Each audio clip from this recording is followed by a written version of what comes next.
नमस्कार दोस्तों, स्वागत है आपका हमारे YouTube चैनल महादेव योगी पर। आज की वीडियो में हम बात करेंगे पेट सफा चूर्ण के बारे में।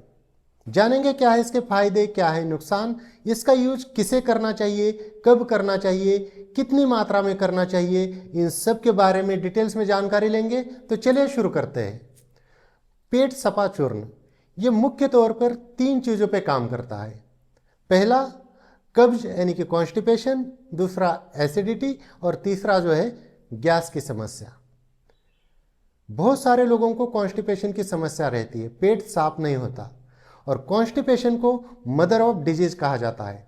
सारे बीमारियों की जड़ हमारा पेट है, कब्ज की समस्या है, कॉन्स्टिपेशन की समस्या, इसलिए पेट का साफ होना अत्यंत आवश्यक होता है।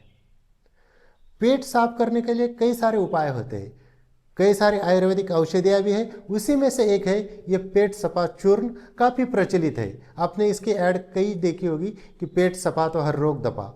सच में अगर आपका पेट साफ होता है, अगर आपका कॉन्स्टिपेशन ठीक होता है ना, तो बीमारियां अपने आप ही ठीक होती है। शरीर के अंदर वो क्षमता है बीमारियों को ठीक करने की, लेकिन उसके लिए आपने शरीर को क्लीन रखना, साफ रखना, डिटॉक्स रखना आवश्यक होता है। और जब पेट साफ नहीं होगा तो आपको एसिडिटी होगी ही होगी, गैस बनेगी ही बनेगी। जब गैस बनेगी, एसिडिटी होगी, तो अन्य कई सारे प्रकार की समस्याएं हो जाती है। अगर हम इसकी बात करें तो ये जो औषधि है बहुत प्रचलित है, और ये कंपनी और ऐड में भी ये दावा किया जाता है कि इसको आप रेगुलर ले सकते हैं।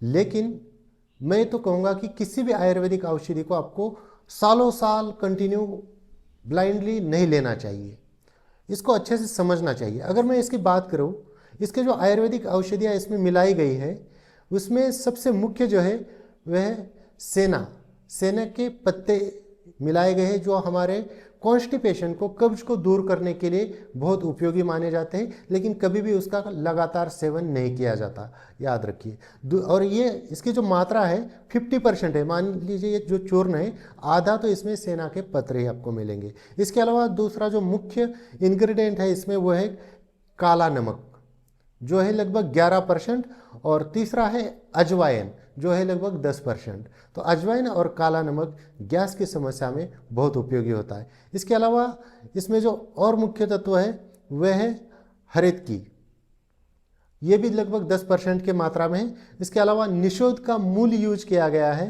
ये 5% की मात्रा में है। और बाकी सेंधा नमक, सौंफ, बहेड़ा, आंवला, अरेंड का तेल है, पिपली है, मरीच है, शुंठी है, तो कई सारी और भी चीज़ें हैं, लेकिन काफ़ी कम मात्रा में यूज की गई है। इसका जो काम है वह है हेल्पफुल है ये किसमें, विरेचक यानी कि सफाई में, क्लीन करने में। और दूसरा यह है अग्निदीपक यानी कि आपकी पाचन क्षमता को बढ़ाने के लिए। और यह है पाचक, डाइजेशन पावर को बढ़ाने के लिए। अग्निदीपक यानी कि आपकी जठराग्नि, जो पाचन करने की जो ऊर्जा है, जो एनर्जी है, उसको बढ़ाने के लिए फायदे है। इसका फायदा है, इसको लेना किस प्रकार से। अब बहुत सारे लोग इसको बच्चों को भी देते हैं, लेकिन मैं कभी भी नहीं चाहूँगा कि बच्चों को इसका यूज करना चाहिए। और इसकी आदत लगना बहुत ख़राब चीज़ है। बहुत सारे लोगों को इसकी जब आदत लग जाती है तो बिना दवाई लिए उनका पेट ही साफ नहीं होता। जो नेचुरल हमारे जो इंटेस्टाइन की मूवमेंट होती है वो होनी चाहिए। इसको तो तब लेना चाहिए जब आपको रियल में प्रॉब्लम हो रही हो। अब ये इसको लेना कितनी देर के लिए है, कितने दिनों के लिए, और इसका रिजल्ट कब मिलता है, डिपेंड करता है आपकी प्रॉब्लम के ऊपर। किसी को क्रोनिक कॉन्स्टिपेशन है, उसको तो कुछ दिनों तक इसको रेगुलर लेना पड़ेगा। किसी किसी को गलत खाने पीने की वजह से, बाहर का खाना खाने की वजह से थोड़ा सा पेट भारी हो गया है, पेट ठीक से साफ नहीं हो रहा, वे एक बार भी लेंगे तब भी उनको रिजल्ट दिख जाते हैं, अगले दिन ही रिजल्ट दिख जाएगा। इसको कंटिन्यू तो बिल्कुल मत नहीं ले। अगर क्रोनिक कॉन्स्टिपेशन है, ऐसे कंडीशन में ही इसको कुछ दिनों तक लेना चाहिए, वरना आप इसको ले लीजिए, पेट क्लीन हो जाएगा। फिर चाहे तो कुछ कंडीशन में 1-2 दिन का गैप दे के हम दिलाते हैं, ताकि पेशेंट को इसकी आदत ना लगे। इसको लेना कितनी मात्रा में है, ये कहा जाता है कि बच्चों, 6 साल के ऊपर के बच्चों को लेना चाहिए, लेकिन बच्चों को नहीं लेना ही बेहतर रहेगा। बड़ों को इसको लेना चाहिए 3 से 6 ग्राम की मात्रा में, लगभग आपका 1 टीस्पून के अराउंड आप इसको ले सकते हैं। कब लेना है, कोई कहता है सुबह ले लो या दिन में ले लो, ना, इसको लेना है आपको रात को सोने से पहले 1 गिलास गुनगुना पानी लेना है और 1 चम्मच, अगर ज़्यादा प्रॉब्लम नहीं तो आधा चम्मच इसको ले, उस 1 गिलास गुनगुने पानी कम नहीं लेना, याद रखिए।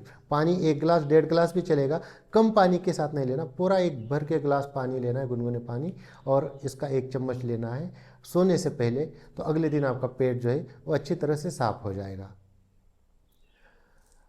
अगर मैं इसके कीमत की बात करूं तो ये 60 रुपये की मिल जाती है, और इसकी जो 60 ग्राम की ही आती है। इसमें मैन्युफैक्चरिंग डेट से लेके 3 साल तक ये चल जाता है। अब डेट चेक करके ले लीजिए। इसके अंदर आप देखेंगे तो ये इस प्रकार का आपको ये मिल जाएगा। ये देखिए इस प्रकार का, ये ऐसे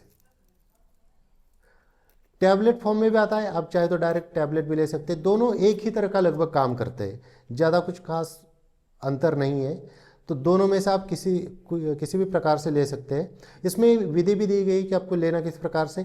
1 से 1.5 चम्मच चूर्ण, 3 से 6 ग्राम की मात्रा लगभग। तो ये ऐसा नहीं कि किसी के पास बड़ा चम्मच है तो 1.5 चम्मच बोला है तो मात्रा ज़्यादा बढ़ा दी। तो 3 से 6 ग्राम की मात्रा में गुनगुने पानी के साथ, लगभग 200 ग्राम पानी के साथ, रात को सोते समय अथवा चिकित्सक का परामर्श इसलिए ज़रूरी होता है कि हर एक इंसान की बॉडी टाइप अलग होती है, कंडीशन अलग होती है, प्रॉब्लम अलग होती है, किसी को ज़्यादा होती है, किसी को कम होती है, उसी के अनुसार इसकी मात्रा तय होती है। इसको लेना है। अगर आपको क्रोनिक कॉन्स्टिपेशन है, कॉन्स्टिपेशन की समस्या है, इसको लेना है। साथ ही साथ आप कपालभाति, योगा में कुछ आसन होते हैं जैसे पवन मुक्त आसन वगैरह, इस प्रकार के आसन, भुजंगासन, इस प्रकार के आसन कीजिए। कोई ना कोई मूवमेंट कीजिए, एक्टिविटी कीजिए, तो आपके जो पेट है वो वैसे ही नेचुरली साफ होने लगता है। आपका फोकस होना चाहिए दवाइयाँ कम और नेचुरल तरीके के ऊपर ज़्यादा फोकस होना चाहिए। और दवाई की आदत आप बिल्कुल भी कभी भी लगने मत दीजिए अपने आप को। प्रॉब्लम है तभी लेना है। ऐसा नहीं कि इसको लेने से पेट हल्का लगता है, अगले दिन बहुत अच्छी फीलिंग आती। अच्छी फीलिंग तो आएगी, अगर आपने गंदगी अंदर जमा करके रखी है और वो निकल जाएगी तो अगले दिन तो आपको अच्छा फील होगा ही, लेकिन वो नेचुरल निकलना भी बहुत आवश्यक होता है। अपने शरीर का एक नेचुरल तरीके से एक सिस्टम काम करता है, उस पर बाधा मत डालिए किसी भी दवाई की आदत लगाकर। तो दोस्तों ये थी कुछ जानकारी पेट सपा चूर्ण के बारे में। इसी प्रकार से और जानकारी के लिए हमारे चैनल को सब्सक्राइब कीजिए, इस वीडियो को लाइक कीजिए, अपने दोस्तों के साथ शेयर कीजिए। स्वस्थ रहिए, मस्त रहिए, धन्यवाद।